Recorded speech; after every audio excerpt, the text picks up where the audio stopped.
네, 오늘은 믿음, 소망, 사랑 시리즈 중에 믿음 12번째 시간입니다. 사도행전으로 풀어드리는 시간을 갖고 있는데요. 12번째 시간, 나는 거룩한 공교회를 믿습니다 라는 말씀의 제목으로 은혜를 나누고자 합니다. 본문은 에베소 3장 9절에서 11절 그리고 4장 1절부터 6절까지의 말씀입니다. 자, 여러분 가나안 성도라고 얘기 들어보셨는지요? 가나안 성도. 여호수아서에 나오는 가나안 땅에 들어가는 성도가 아니고요. 이 가나안 성도는 거꾸로 이 가나안을 거꾸로 해보시면 어떻게 되죠? 예, 안 나가 성도입니다. 교회를 안 나가는 성도들이에요. 이거를 이제 역설적으로 가나안 성도라고 이야기하고 있습니다. 그러니까 신앙은 가지고 있는데 교회는 안 나가는 성도들인 거예요. 가나안 성도. 여러분 지금 우리나라에 기독교 인구가 뭐 통계 수치에 따라 좀 다르긴 하지만 뭐 한때는 뭐 저희가 1200만 뭐 이렇게겠지만 그러다 1000만으로 떨어지고 뭐 지금 850만이다 900만이다 이런 얘기가 오가고 있거든요. 자, 이 숫자들 중에서 가나안 성도들의 숫자가 얼마나 될까요? 가나안 성도 한 10만 명 될까요? 50만 명? 예, 얼마나 될까요? 대략 한 8, 900만 정도가 우리 크리스찬이라고 얘기하고 있는데요. 안 나가고 있는 가나안 성도들의 숫자가 10년 전에 대략 한 100만 명이었거든요. 10년 전입니다. 그럼 지금 몇만 명일까요? 정확히 200만 명이에요. 정확히라고는 얘기할 수 없죠. 찾아다닐 수 없으니까. 추산치가 200만 명이라고 합니다. 왜 그럴까요? 교회를 못 다니겠다는 거죠. 하나님은 믿겠는데 현실의 교회 안에서의 모습을 보니까 실망스러워서 못 다니겠다는 거예요. 목회자가 타락하는 경우도 있고요. 교회 안에서 이 분열이 일어나는 거죠. 다툼이 일어나서 막 용역이 들어오고 경찰이 들어오고 실제 교회 안에서 막 물대포가 일어나는 장면들이 있기도 하고요. 뉴스에 나오는 거죠. 그래서 큰 상처를 받게 되는 거죠. 회의감을 느끼는 거예요. 평생을 집사님, 권사님, 장로님 하셨던 분들이 갑자기 어떤 사안에 대해서 갈등이 생기면서 욕을 하게 되어지고 상대방을 사탄 취급하면서 서로 간에 대치하고 목사님이 강대상에 올라갈 때 막 막는 쪽에 있고요. 지금도 전국의 몇몇 교회들은 예배를 드리고 있는데 너무나도 안타깝게 반대파들이 서로 간에 예배당 한쪽은 1층에서 한쪽은 2층에서 드리는 교회들이 있고요. 어떤 데에는 목사님이 마이크를 가지고 설교하러 올라갔더니 마이크를 꺼버리는 거예요.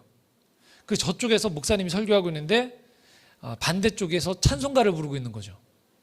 여러분 이게 상상이 되십니까? 그런 모습을 교회를 다니면서 목격하는 거죠. 또는 내가 생각하는 교회는 이래야 돼라는 내가 생각하는 범주 안에서 이런 교회의 그림들이 있는 거예요. 교회가 마음에 안 드는 거죠. 근데 이 교회 가도 비슷해요.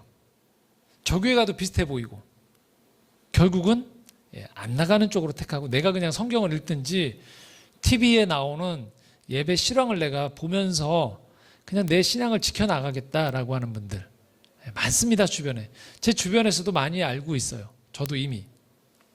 그리고 이미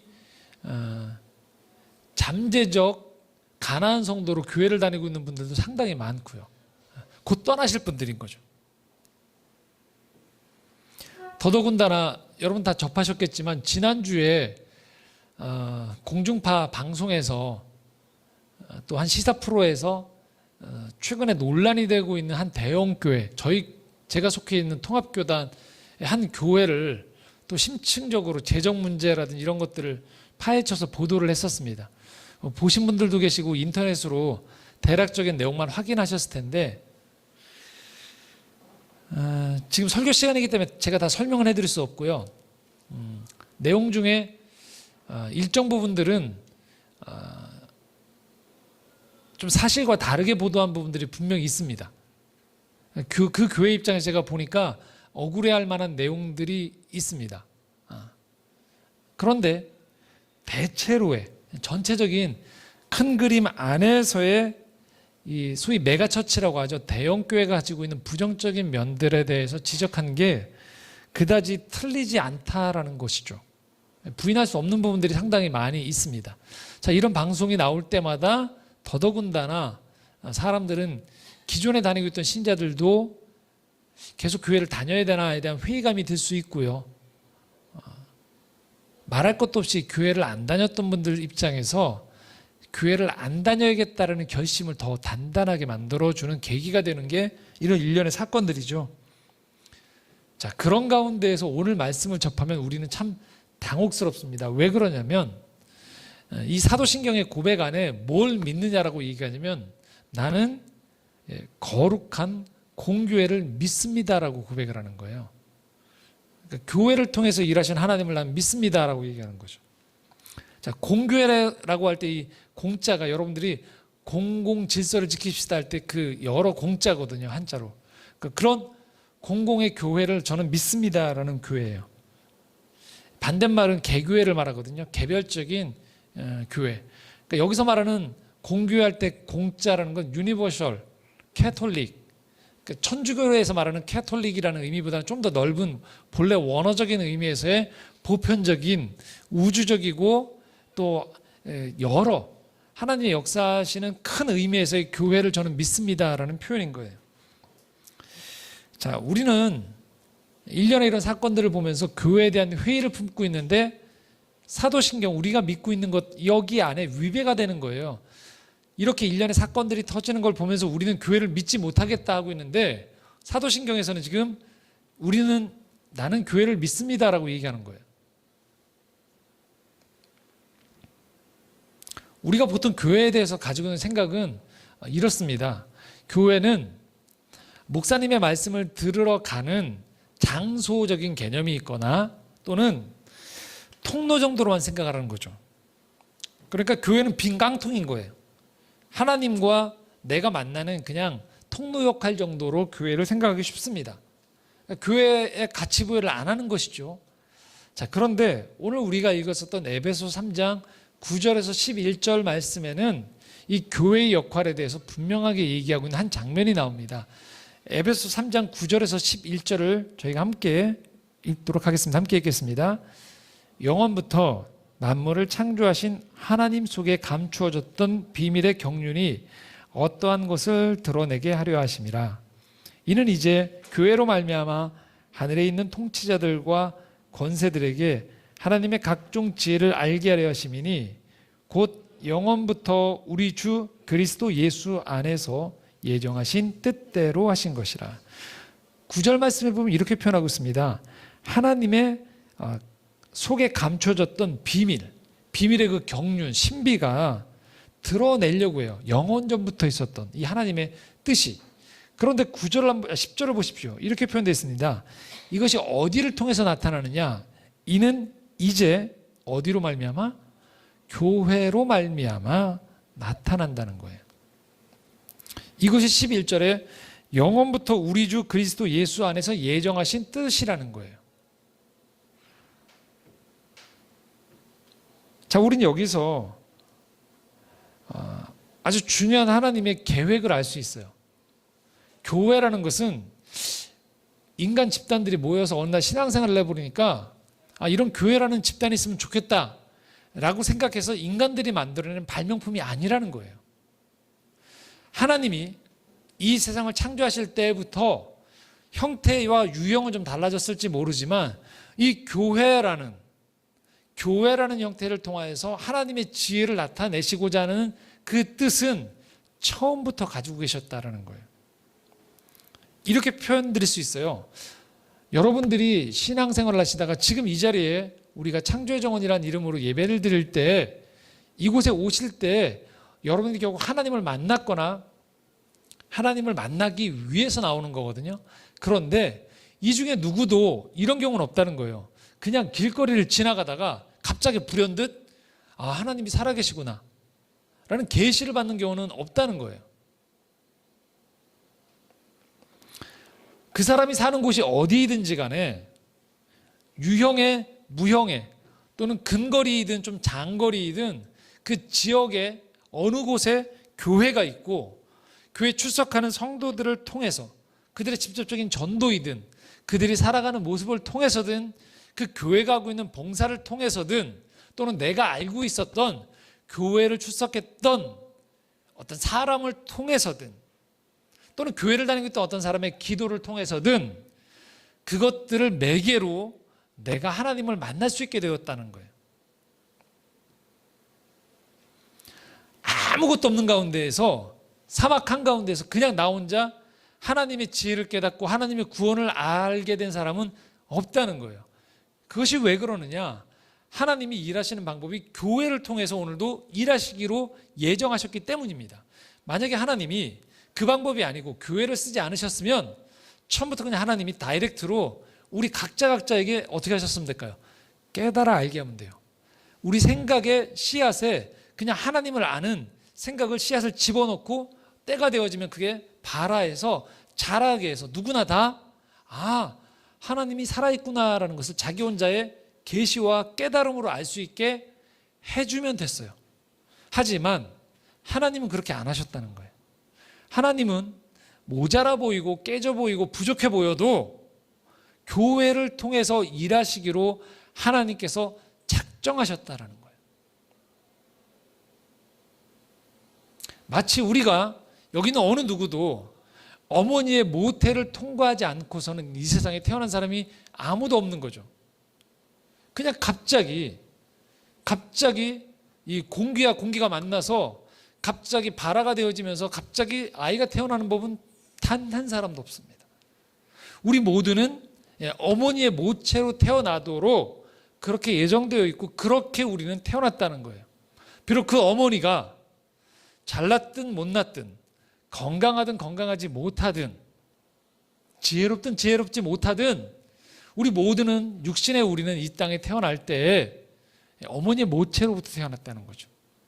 마찬가지입니다. 우리가 이 세상을 살아가면서 하나님을 만날 수 있게 된 통로는 다름 아닌 교회라는 거예요.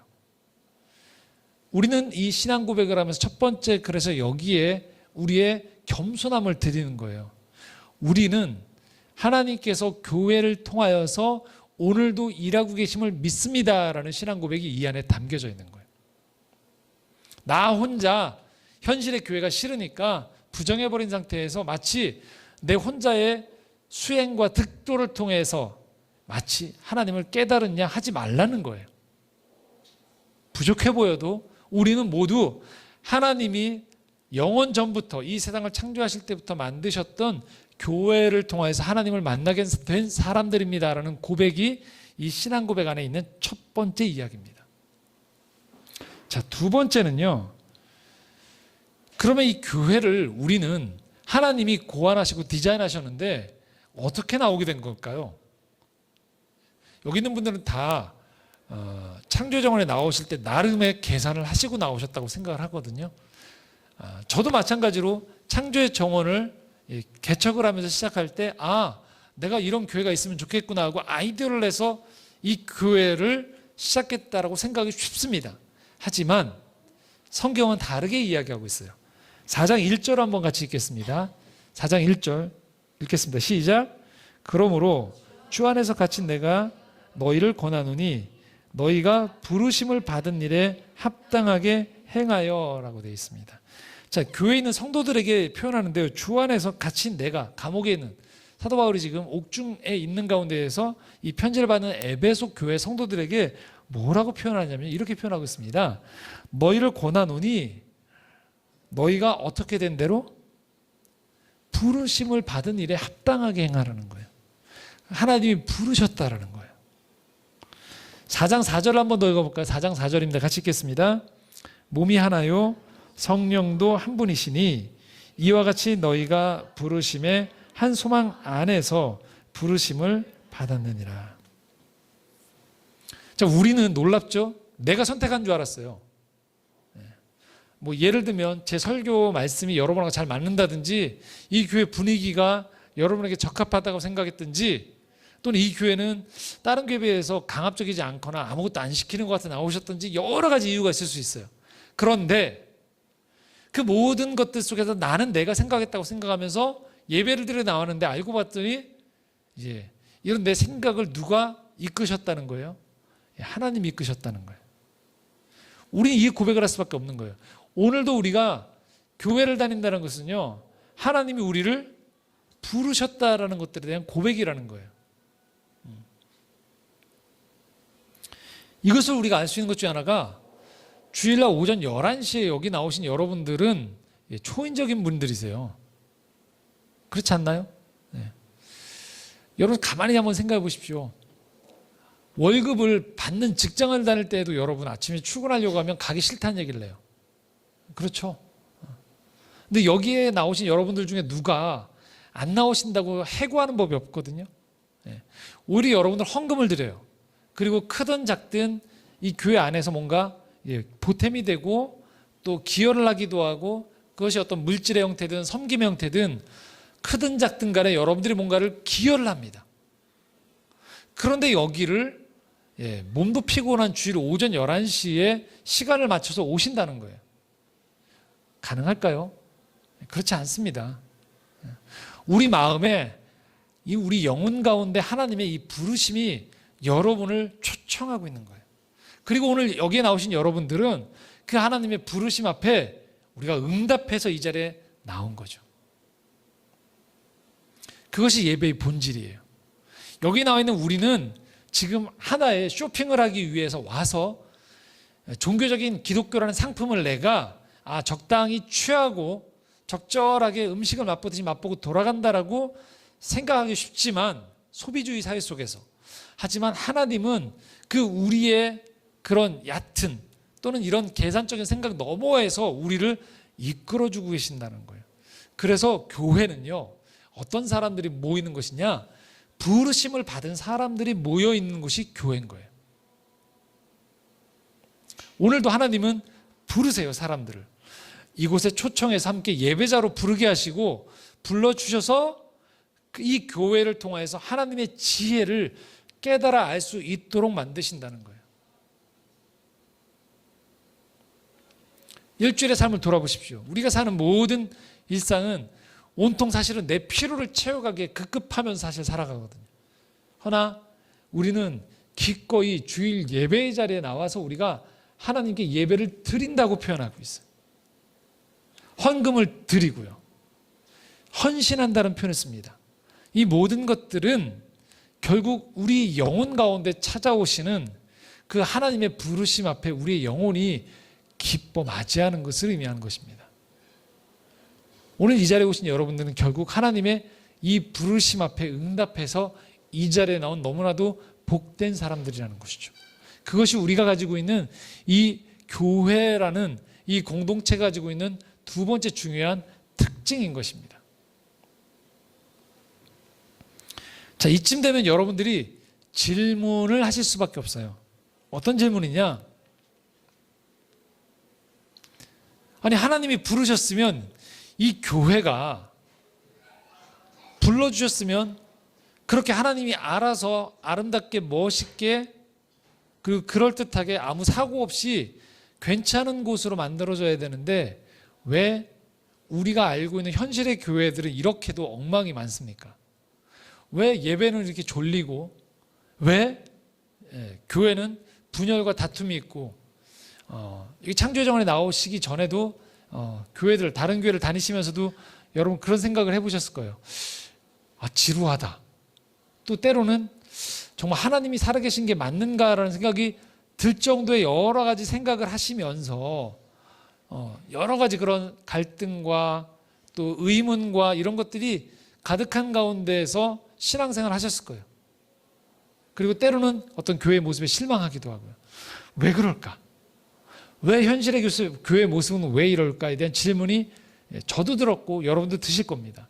자, 그럴 때 에베소서 4장 2절과 3절은 우리에게 이렇게 말씀하고 있습니다. 한번 같이 읽도록 하겠습니다. 모든 겸손과 온유로 하고 오래 참음으로 사랑 가운데에서 서로 용납하고 평안에 매는 줄로 성령이 하나 되게 하신 것을 힘써 지키라 라고 표현되어 있어요. 자, 모든 교회는 성령이 역사하시거든요. 그런데 성령의 역사하심을 통하여서 일어나는 일들에 대해서 이곳에 부름받은 사람들이 해야 되는 일이 한 가지 있는 거예요. 무엇일까요? 자, 오늘 4절, 3절 말씀 후반절에 이렇게 표현하고 있는 거예요. 성령이 하나 되게 하신 것을 어떻게 하라고요? 힘써 지키라는 거예요.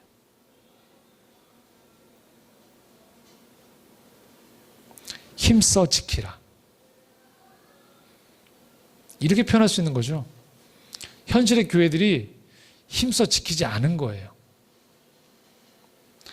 교회가 교회답도록 힘써야 될 것들에 대해서 정작 힘써야 될 것에 힘쓰지 않고 엉뚱한 곳에 힘을 쓰고, 또는 마땅히 그것이 무엇인지 알지만 힘써서 그것을 지키지 않은 거라는 거예요.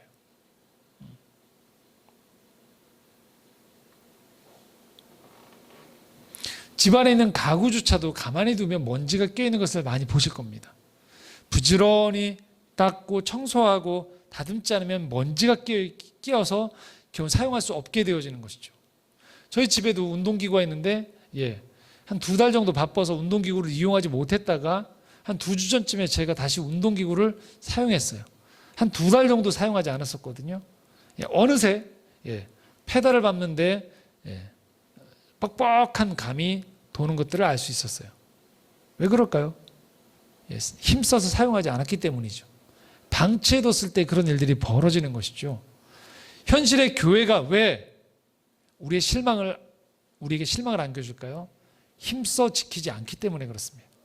힘써 지켜야 될 것이 무엇인지 알지 못하고, 그것이 알매도 불구하고 힘써 지키지 않는 것이 오늘날 현실의 교회의 모습이기 때문에 그렇다라는 거예요. 자, 그러면 과연 교회는 무엇을 힘써 지켜야 될까요? 오늘 4장 2절 말씀에서 3절 후반절까지 중반까지 이렇게 얘기하고 있습니다. 모든 겸손과 온유, 오래 참음, 사랑 가운데 서로 용납하고 평안에 매는 줄로 성령의 하나 되게 하심을 우리가 교회가 지켜야 된다라는 것이. 교회가 엉뚱한 데에 힘을 쏟고 있는 거예요. 이 교회가 건강한가의 여부는 교회에 얼마나 시설이 세련된가가 아니에요. 얼마나 여러 프로그램들이 많이 돌아가고 있는가가 아니라는 거예요. 거기에 얼마나 성공한 사람들이 많이 출석하고 있는가, 더 깊이 들어가 보면 성도 수가 얼마나 많은가가 아니라는 거예요. 그 교회를 다니는 가운데에서 겸손해지는 거예요. 그 교회 공동체가 겸손한가요? 다른 사람은 서로 존귀히 여길 때 우리가 겸손해지잖아요. 옆에 사람들을 쳐다보면서 서로 존귀한 하나님의 형상으로 볼 줄 아는가예요. 그곳에 있는 사람들이 온유한가라는 거예요.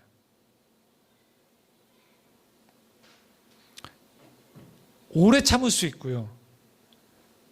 그곳에 가면 사랑이 있음을 우리가 알 수 있는가 하고요. 서로 허물을 용납해 줄 수 있고 존재 자체로 인정해 주는 거죠. 하나님에 대한 생각이 두려움 속에서 이렇게 안 하면 벌을 내리실 것이다 라는 두려움이 공동체에 휘감고 있는 것이 아니고요. 오늘도 나를 잘 아시는 그 하나님과 인격적인 관계를 맺음으로 통하여서 평안이 흐르는 거예요.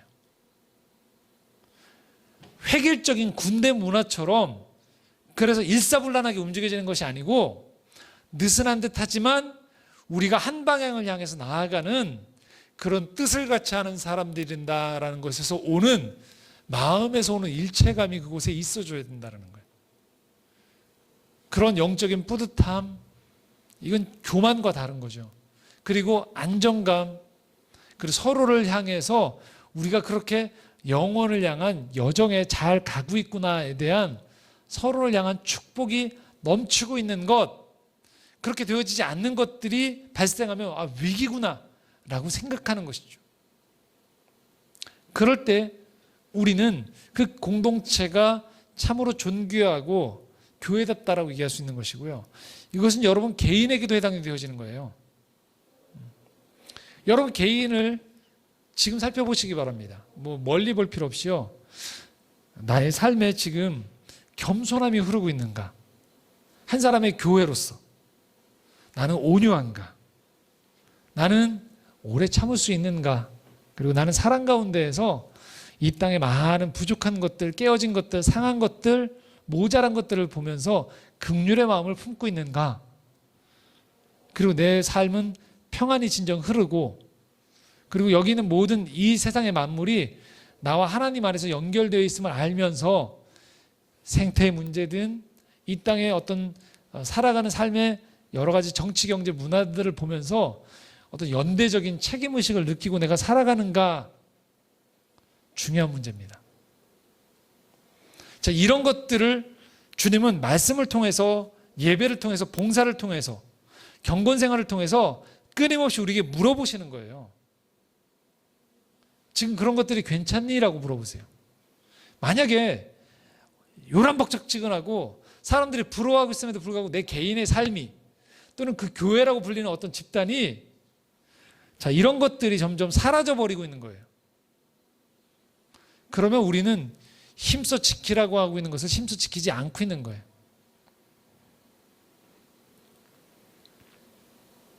현실의 교회에서 우리가 부단히 노력해됨에도 불구하고 지금 실패하고 있는 영역은 바로 이 지점인 거예요. 교회에 왔을 때 사람들은 겸손을 배우기보다는요, 남과 더 많은 것들을 획득함을 통해서, 영적인 지식이든 무엇이든 많은 것들을 가짐을 통해서 자꾸만 이런 것이 발생해요. 나는 저 사람과 다릅니다. 심지어는 신앙 교육마저도 그래서 이기심으로 치달을 수 있는 거예요.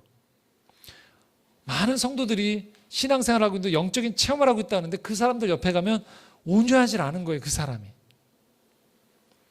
오래 참음도 드물고요. 다툼이 많고요. 교회 안에 긴장도가 높은 거죠.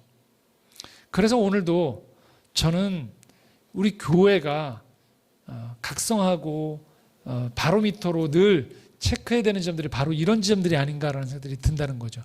교회가 교회답다는 게 과연 무엇을 말하는 것인가? 주님은 이 교회를 통하여서, 이 땅에 있는 교회를 통하여서, 또 여러분 한 분 한 분을 교회라고 하는 여러분을 통하여서 바로 이런 열매들이 맺혀지기를 원하시는 거예요. 그럴 때 여러분도 편안해지시고 여러분의 주변 사람들도 편안해지실 수 있게 됩니다. 자, 이것에 대한 모델이 과연 누구일까요? 오늘 말씀 4장 5절과 6절 말씀입니다. 함께 읽겠습니다. 주도 한 분이시요, 믿음도 하나요, 세례도 하나요, 하나님도 한 분이시니 곧 만유의 아버지시라. 만유 위에 계시고 만유를 통일하시고 만유 가운데 계시도다. 예, 우리의 본이 되는 분이 있어요. 교회됨의 본이 되는 분은요, 삼위일체 하나님이세요.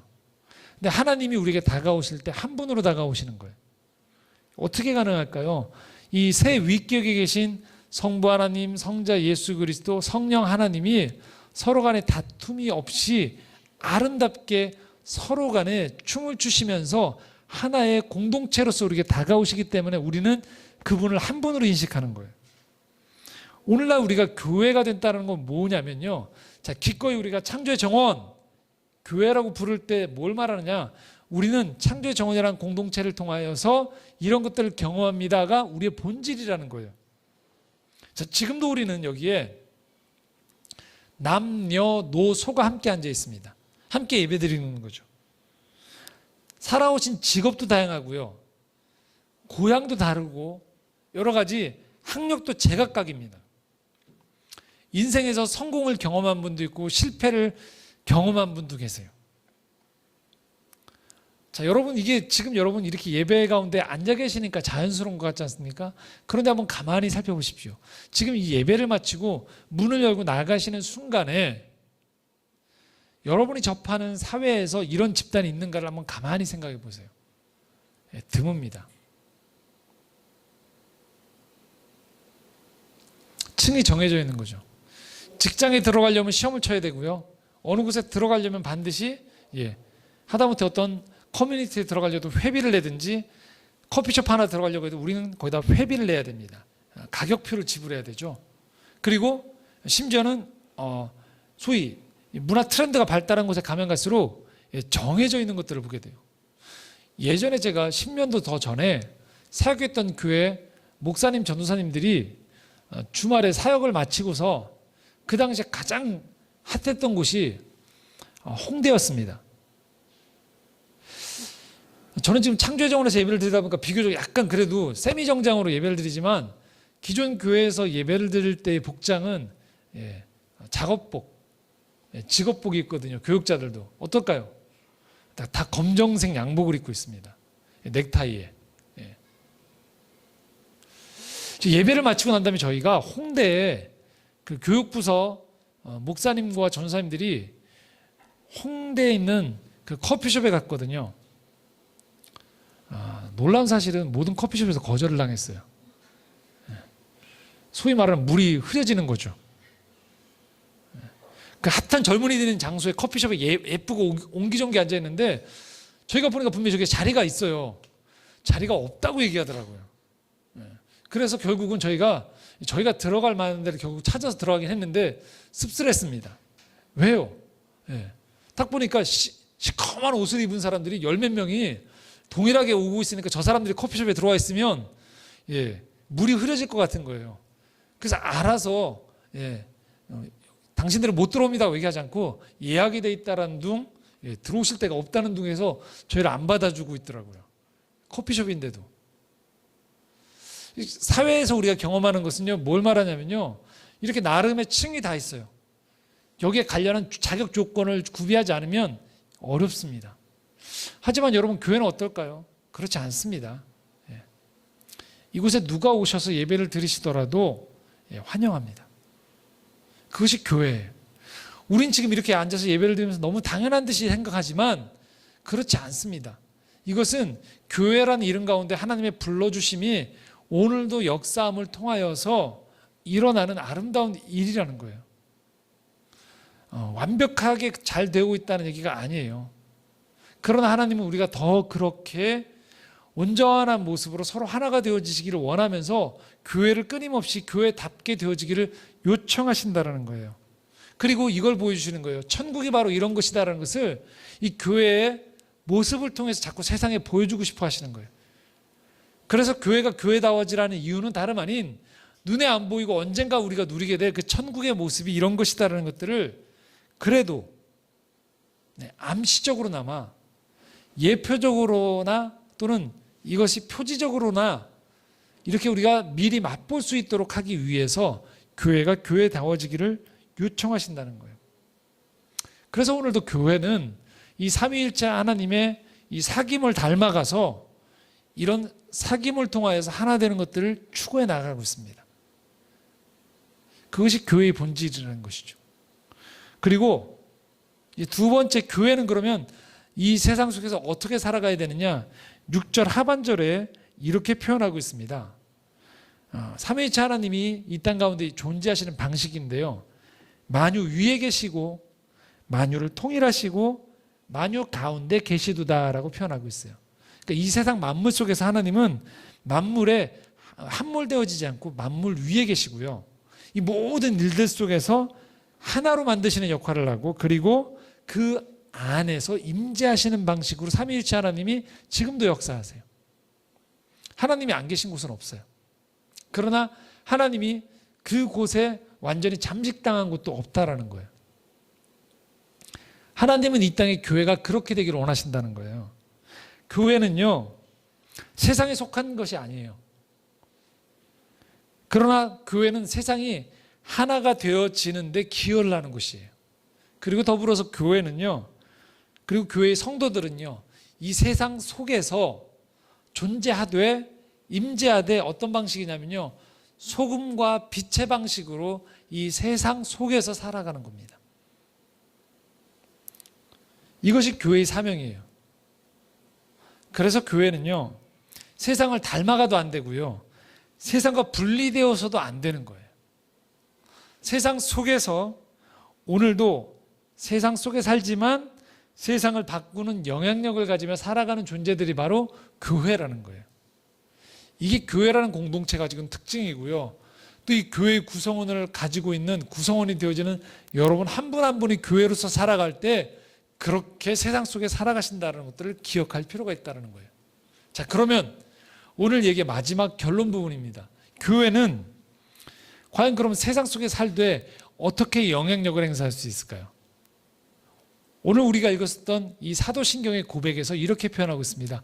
우리가 공교회를 믿되 공교회 구성원이면서 공교회를 통해서 하나님이 일하심을 우리가 인정하되 그 공교회가 어떻게 되어야 되느냐? 사도신경의 앞에 한 구절이 핵심입니다. 포인트입니다. 바로 우리가 믿는 교회는 어떤 교회냐? 거룩한 공교회인 거예요. 교회가 거룩하지 않으면 영향력을 발휘할 수 없다는 거예요. 이것이 교회가 세상 속에 살아가지만 존재하는 방식인 거예요. 내가 이 세상 살아가면서 얼마만큼 성공하느냐, 높이 올라가느냐가 우리의 기준이 아니라는 거예요. 아무리 높이 올라갔어도 만약에 내가 거룩함을 상실해버리면 나는 존재의 이유가 없다라는 거예요.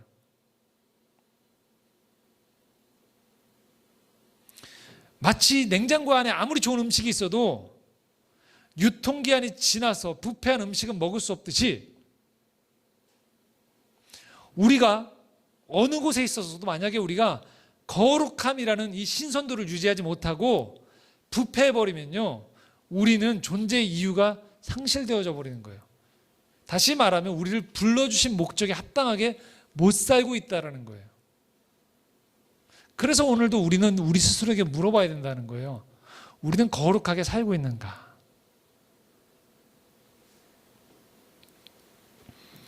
그런데 우리가 이 지점에서 아주 중요한 문제를 하나 언급하고 말씀을 마치려고 하는데요. 거룩함을요, 이렇게만 오해하시면 안 됩니다. 외형상 도덕적으로 남들보다 더 우월하다는 의미에서 거룩이 아니라는 거예요. 그런데 우리는 거룩을 그렇게 오해해요.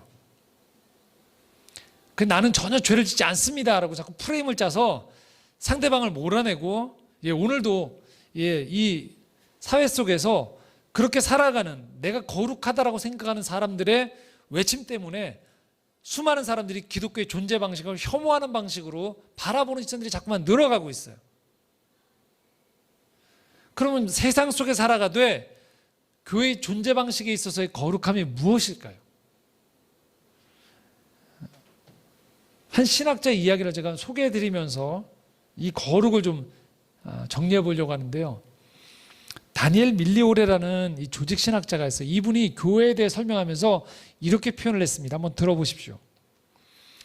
교회는 하나님의 거룩한 사랑에 참여함으로써 의롭게 된다. 하나님의 사랑은 그 자체로 죄인과 낯선 자들로부터 초연해 있기 때문에 거룩한 것이 아니고, 그러니까 죄인이나 낯선 사람들과 내가 거리를 두고 있기 때문에, 그들과 무관하기 때문에 거룩하다, 깨끗하고 죄가 없다고 얘기하는 것이 아니고요. 오히려 그들을 무조건적으로 포용하기 때문에 거룩한 것이라는 거예요. 하나님의 사랑은 예수 그리스도 안에서 계시된 그분의 거룩함과 정의다. 즉 하나님은 죄인이 자격이 없음에도 불구하고 그를 의롭다고 하고 용납하고 사랑하신다라는 거예요. 그러니까 교회의 참된 거룩함은 전통적인 도덕 규칙을 흠잡을 것 없이 순종하는 데 있다기보다 불의에 대한 용기 있는 비판, 가난하고 소외된 자들과의 연대, 약하고 멸시받는 자들과의 우정과 힘의 공유 같은 것에 있다라고 표현하고 있는 거예요. 그것이 교회의 거룩함이라는 거예요. 자, 예수님 당시로 돌아가 보면 예수님은 거룩한 분이셨죠. 그런데 예수님의 별명이 뭐였을까요?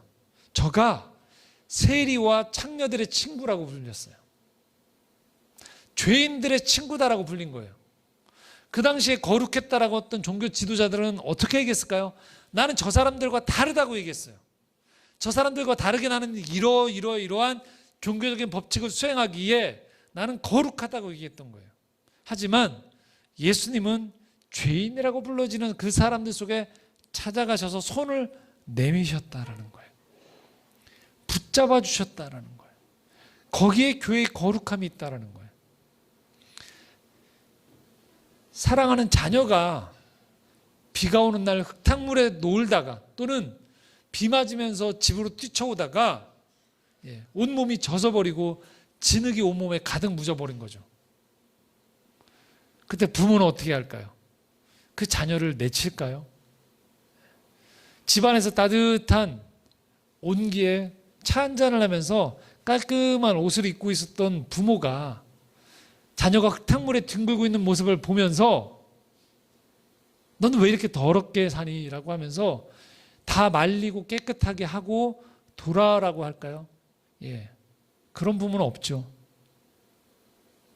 자녀를 사랑하는 부모라면 기꺼이 비를 맞으면서 그 진흙탕에 넘어져 있는 자녀를 끌어안고 집으로 데려오겠죠. 그러다 보면 내 몸에 진흙이 묻을 수도 있고요. 비가 묻을 수도 있습니다. 하지만 기꺼이 그 자녀를 데리고 들어와서 깨끗하게 씻겨주고 따뜻한 온기를 다시 회복할 수 있도록 옷을 입혀주고 음식을 주는 것이 바로 부모의 사랑인 것이죠. 하나님이 그렇게 하셨다는 거예요. 하나님이 기꺼이 2000년 전에 예수 그리스도를 통하여서 성육신하셔서 죄 많은 이 세상에 인간의 몸을 입고 오셔서 그렇게 거룩한 사랑으로 사람들 이 피조 세계를 끌어안아 주셨다라는 거예요. 그분은 사람들과 더불어 살아가면서 배신을 당하고 오해를 당하고 많은 비난의 흙탕물을 뒤집어 쓰셨습니다. 그럼에도 불구하고 그분은 포기하지 않으셨던 것이 바로 거룩한 하나님의 사랑을 포기하지 않으셨다라는 거예요.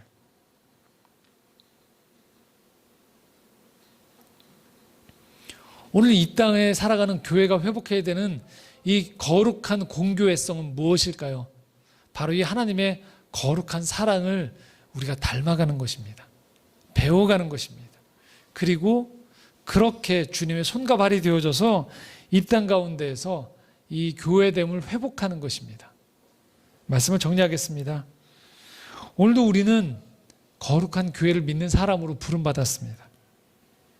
그 교회는 겸손과 온유, 오래 참음과 사랑 가운데 서로를 용서해주고 평안이 흐르는 곳이 되어야 합니다. 그리고 그것은 우리가 모여있는 공동체로서 뿐만이 아니고요, 우리 개인도 마찬가지라는 거예요. 이것은 그냥 내버려두면 될 일이 아니고요, 힘써 지키기 위해 노력할 때만 가능한 일이라는 거예요.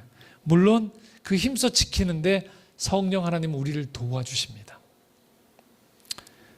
그리고 우리는 이 세상 속에서 그렇게 분리된 채 살아가는 것이 아니고요, 세상 속에서 주님과 함께 하나님 없다는 이 세상 속에서 하나님의 살아계심을 우리의 존재 방식을 통하여서, 그리고 우리의 모임을 통해 우리의 살아가는 모습을 통하여서 이 세상 가운데 드러내는 것, 그것이 우리를 교회로 불러주신 하나님의 계획이었고요, 그 부르심은 오늘도 유효하게 이 창조의 정원에 있는 여러분 모두 한 분 한 분에게, 그리고 우리 공동체 가운데 주어져 있다는 것들을 기억할 수 있기를 소망합니다. 우리 모두는 거룩한 교회입니다. 기도하시겠습니다.